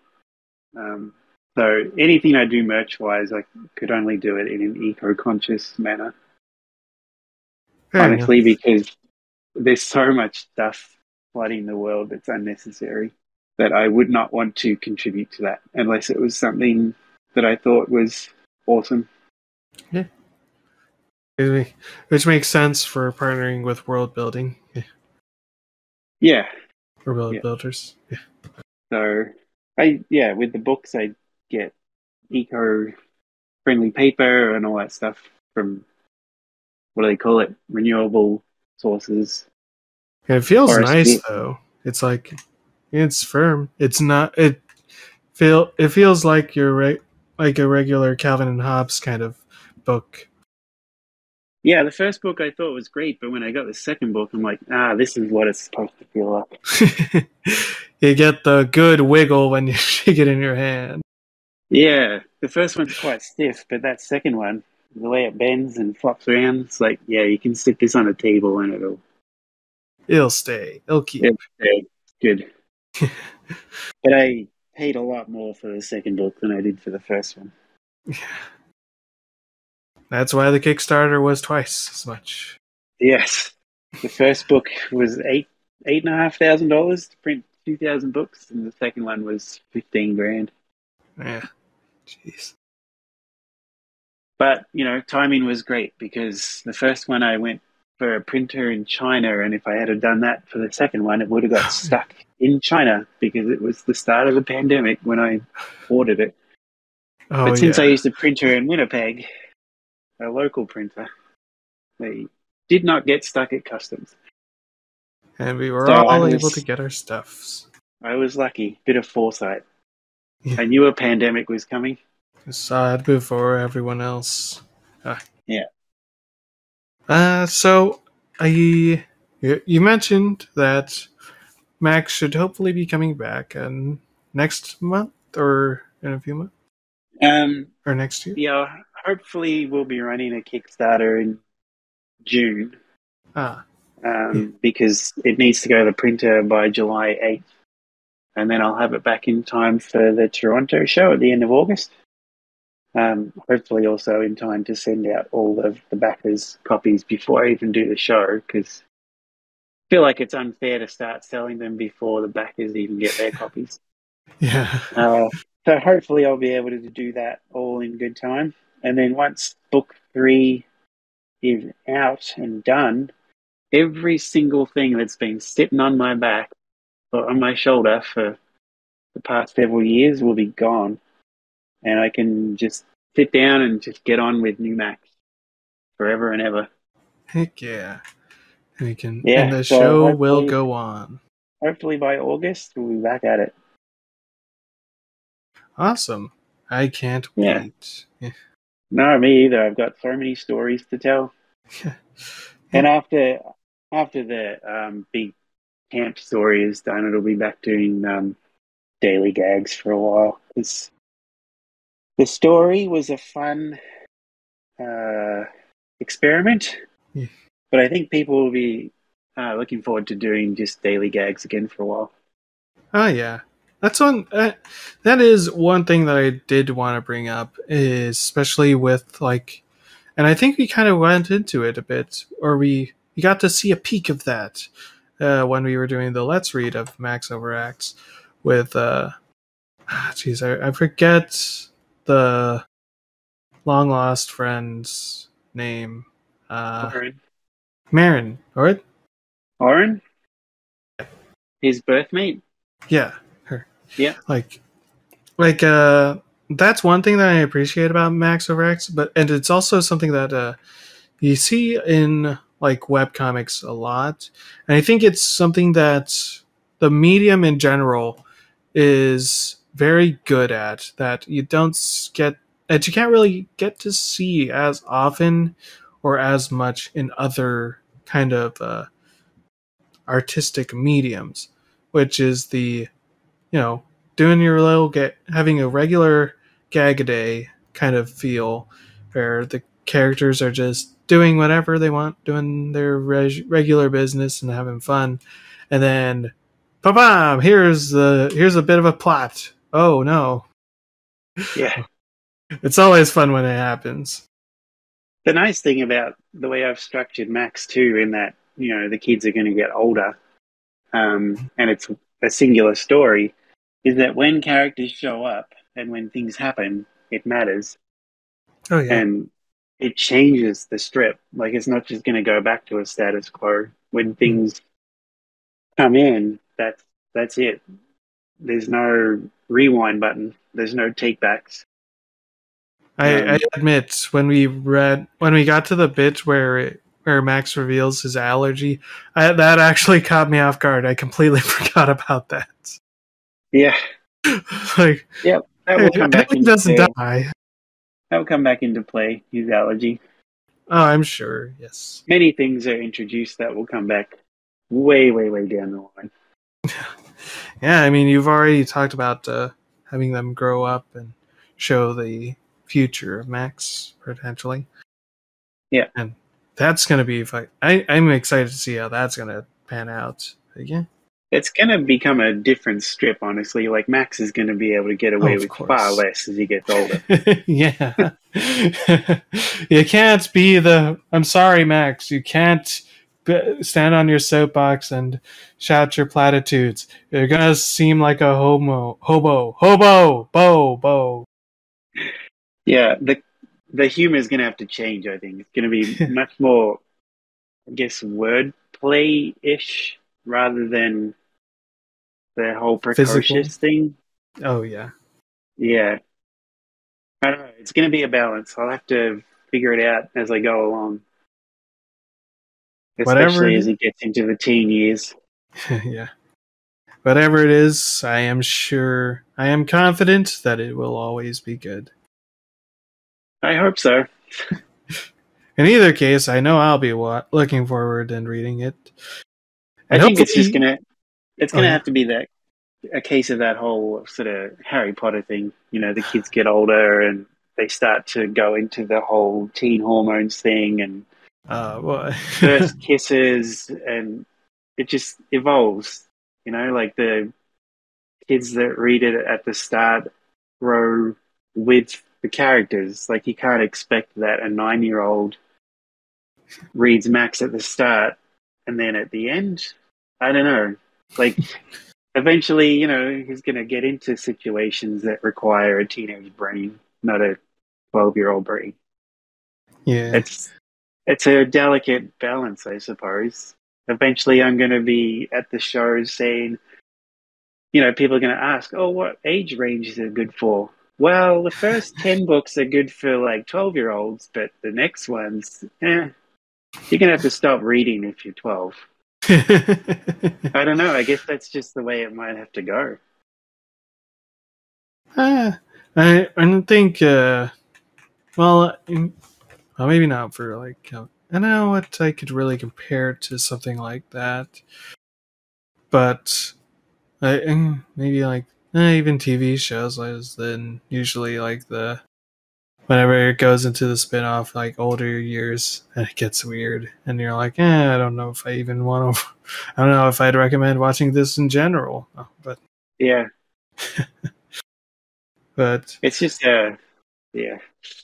I guess there's ways to keep it family friendly, just not kid friendly. yeah, I think Yeah, that's one thing that's like the one thing that I've appreciated about Max, and also like as because I've never really seen. I think I've only seen it uh, like done in one other webcomic that I really like.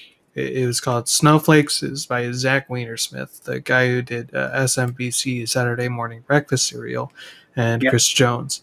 And like that's the only other comic that I've seen where it kind of where it's able to delve into like childhood and that sort of thing and does it very well. And I think it goes back into something that I feel like we've kind of lost in some regard. Uh, I'm sure there's some examples in like TV and things like that. I haven't been bold enough to look, but or look too far into it.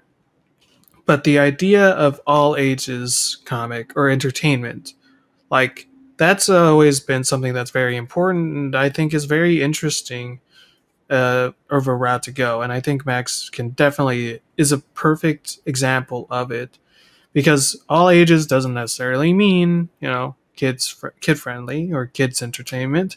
It means all ages and everything in between. And yeah, there's definitely and Max definitely fits the bill for that because there's a lot of teenage humor, especially with like Andy and stuff, and there's nice like adult moments with the parents and things like that and the teachers, and it's does it very well. So I'm I'm really excited. I definitely think that it has the groundwork and the ability to execute on that well. thanks. I do try my best. And really, that's all we can really ask for. Yeah, Anyway, I think I've eaten up enough for your time. Almost break to the 2 hour mark. Uh, so, wow. oh, you say wow, but honestly, last interview was like 3 hours. So, My favorite podcasts are the longest ones. oh yes, ooh, it's when we're the most natural. But I just I did want to ask before we leave, um, what web comics would you recommend? Because I've always talked about like, and I think actually you'd agree with this, but since no ads, but like I've always found for me like I found Max Overacts because it was recommended to me by a friend of mine, Wacko, who's also Canadian, and he's like, "Yeah, check this out. It's wonderful. It's great." Yeah, And I think that's really the best. Like that's probably the most effective, at least as far as I've seen, way of like spreading and promoting and finding web comics is just being able to get word of mouth and show people, hey, look at this strip, like this, and go get it. It's over here. Yeah. yeah. Uh, It's always worked for me with Max. I mean, I've never advertised it, honestly. So, however people are finding it, it seems to be working. it's kind of And amazing that I think that you made it it this helps far with it. too because word of mouth makes it more personal for people. Uh, if I was out there pushing it in front of people, it's like, you know, hey, take this postcard. Like, I'm not going to leave you alone until you take it. Take it. That I don't think that helps you in any way. But if you just sit there and do your thing and people find it on their own, you're going to get more reader retention that way because there's a sense of ownership to something when you discover it yourself. Yeah. I That, will get people recommending things to me, and I'm like, yeah, okay, I'll check it out. And I do, I'll check it out, but it doesn't sit with me at all. But if I find something, if I look up stuff online and go, hey, that looks interesting to me, I'm going to go look it up. I'll remember it way more yeah, if I've it's if I've natural found it growth. myself. Yeah. So I think because most people have found Max in that manner, they've found it in their own weird way. Yeah. That's how I get such a good readership. That's how I can spend a long time away from the comic and then come back and people are like, hey, you're still here. And all us hobos in the corner are like, yes, praise be, the Lord is back. Yeah, but if it was just a bunch of people that I had, press ganged into being there, like, I don't think they'd still be there. Mm. It's the whole thing. Like, I was made to work on this pirate ship and I hate the captain. That's what you're left with if you get people that way. So, yeah, I don't think it works. And that, that's funny coming from someone who has a degree in advertising. But I think that's what it gives you when you have a degree in advertising, is you're able to see through it and go, hey, it doesn't work. Yeah. I think that, that's why, like, we've seen a rise in, like, experimental, almost guerrilla marketing with, like, brands starting to act more personable or real in some way. Oh, wasn't there that thing recently with Kentucky Fried Chicken making a whole movie on the Lifetime channel or something? Oh yeah, like this like sexy Colonel Sanders or something. Yeah, stuff like that where they'll just sink money into like a total like full-on movie, and that's the future of advertising. That was one of my assignments that I did when I was at university. Was I pitched a series of commercials for Bounty, the chocolate bar. Quick editor's note: insert the internet historian gag. I'll be Bounty paper towels. I'm Jeff Bezos. So look, I think you've got a very fine product here. These Bounty bars are just tremendous. Are you under the impression that we are the Bounty chocolate company? Because we are. So, I guess in the US you're more familiar with Mounds, right? Not Bounty. Yeah. Well, I prefer the Almond Joy. The almond is what makes it better. In Australia, we only have Bounty, so that's my go-to. But yeah, I did a series of ads for Bounty as my assignment, and it was just a bunch of kids trying to get off their island by selling chocolate-covered coconuts, but like actual coconuts that you can't sink your teeth into. Yeah. And that was it. They were just stupid little animated cartoons with a Bounty watermark in the bottom, and there was no message to it. It was just a little 30-second entertainment thing, and I didn't really get a good mark for it because they're like, what's the message? And I'm like, it's entertainment. They're going to get the message just through the little watermark. It's like G.I. Joe, Yeah, it's subliminal, and yeah, they didn't quite get it. Like, whatever. You'll see. Wait until soon you all will be eating my chocolate coconuts. Yeah. But yeah, we're definitely heading towards that direction if we're not already there. Mm-hmm. What was the show I was watching? The 4400? Yes, I was the one. There was a scene where they're at the bar and the guy, like, he'd just lost his job with the government, and they're like, let's have a drink, and he's like, yeah, okay, but let's put it on the Visa Chime card. And he like holds it up to the camera, and I'm like, wow, this show is in trouble. I was expecting an alcohol ad on that. But yeah, that's what we're faced with now. I blame, like many things, I blame Tumblr, specifically Denny's Tumblr. Oh, really? Oh, have you seen them? Their whole thing, like, I don't even know if it was official. It's such a fever dream. It's such a weird, absolutely chaotic marketing thing, but it worked so well. So the Denny's Tumblr, it was literally just a bunch of shit posts, and so like these weird, almost incomprehensible memes with like Denny's and stuff, and I'm like, this is so weird, but I'm fascinated, and I have to look at it. It's that true subliminal marketing. Yeah, he's just all up on meme culture. I'm not. He just watches endless meme videos. But oh, right. Recommendation. What webcomic would you recommend that we check Yeah, out? I haven't read a lot of webcomics, but the one that I have always kept up with is herobiz.com. Yeah, it's kind of a superhero parody comic set in a marketing firm for superheroes. It's Ah, full of analogs for Superman and Batman and Wonder Woman and all that. I haven't And really seen two.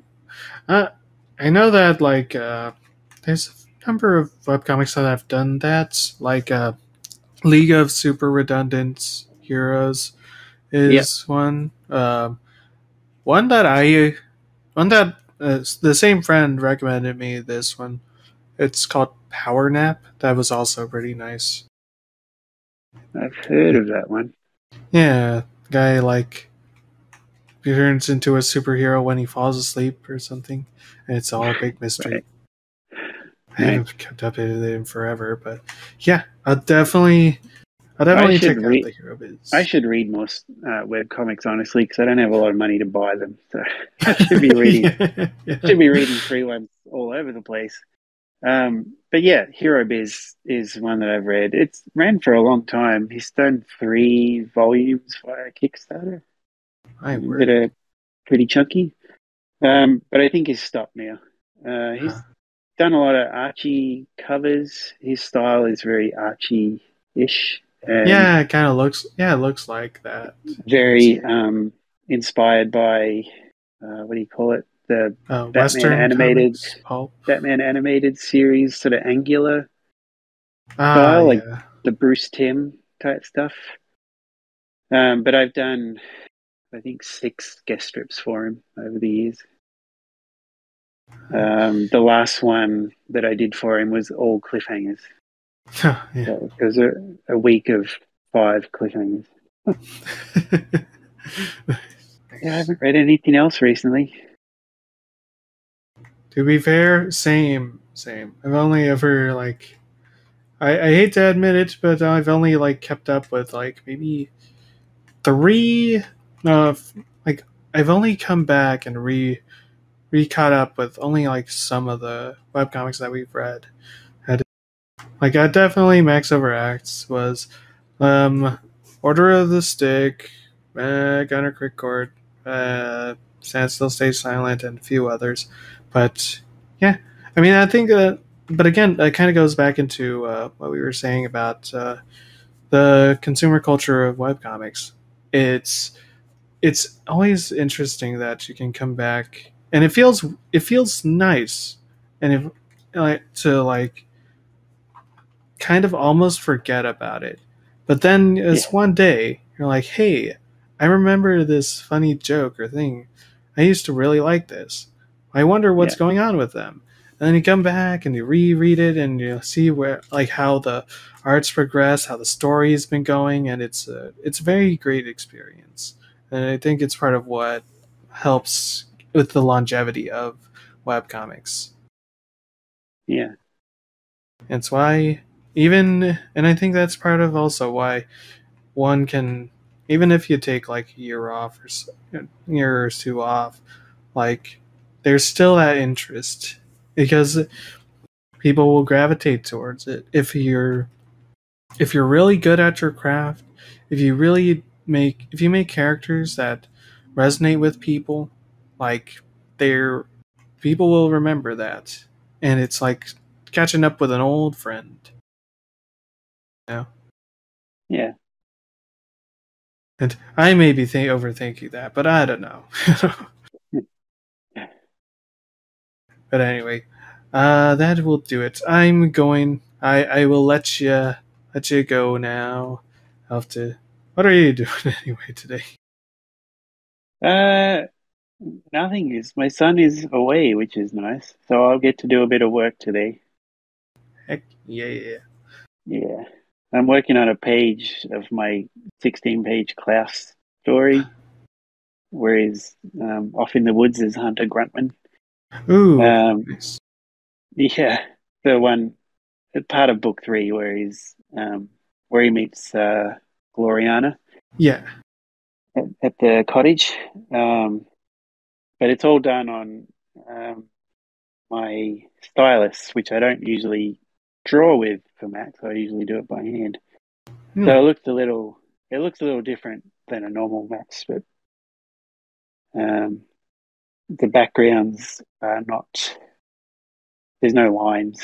It's all colors and whatever. But I don't know. It's proving to be a slog at the moment. Some of the pages aren't sitting well with me, so I've had to redraw a lot of stuff. And I don't know. I'll get through it. Yeah. It's just annoying when you work on a panel for so long, and then you get to the end and you go, I'm kind of "Oh, sick of this. that was really hard work," and now I see why. And then you just erase the whole thing. Oh. So, but in the long run, it's better for it. Yeah. So that's gonna be. You said that's gonna be part of for book 3. So is that It's part of exclusive book 3. strips? Okay. Yeah, which has 20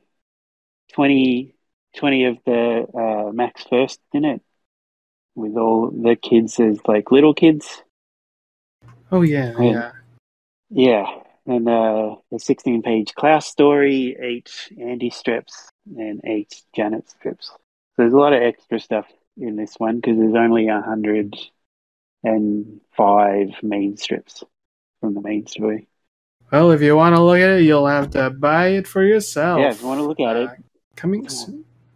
Yeah, you'll have to kickstart it. Coming soon to Kickstarter near you. In the meantime, thank you very much for coming, Caanan. I very much appreciate your time, and I thank you for coming on. No, thanks for having me. It was a lot of fun. Yeah, it's always nice to do these. I'm still surprised that you're able to get you this quickly. I swear. Now I have to go and pester some other artist because I'm like, the whole interview thing. So actually, this is an interesting tidbit. So because when I messaged you like last year to do the Let's Read, I was kind of surprised by the quick reaction and how forthcoming and welcoming you were. And I was like, oh, this would be awesome to like do an interview thing because I wanted to like the whole idea with the Let's Talk stuff. Like I was gonna do that for the Dumb Comics, but then I was like, oh, you should do you. But wait, I want to do but I decided to hold on that and do the Dumb first, which ended up kind of being both a good choice and kind of a bad choice because I only ever managed to contact one of them at the time, and then I managed to contact 2 of them, and now I've gotten to you, which means that now, which I think was for the best, because if I had tried to do this like 2 years ago, geez, has it been that year long? Has it been 1 year or 2 years? I don't even know time. But But if I were to do it back then, I'd know that the quality would definitely have been a lot worse. A lot worse. Now we're nice and seasoned and nice and ready for you. I'm glad I think it turned out well. Good. Well, I would be the less seasoned part of this, so thanks for making me seem better than I am. No, that's the thing. That's the trick, Caanan. I'm terrible, and thus everyone next to me is even better. I elevate everyone next to me. Oh. Now I get it. But hey, yeah, seriously, thank you very much, and thank you so much for your time. And I sincerely cannot wait to see book 3 come out, and the return of Max Overacts, hopefully. Yeah. Till next time, this has been Amazil, and it's time to say goodbye. Say goodbye. Oh wait, go read the comic. It's Max Overacts on occasionalcomics.com. That's it. Yep. That's where it is. Okay. Do it. All right. Bye-bye. Bye. Bye-bye.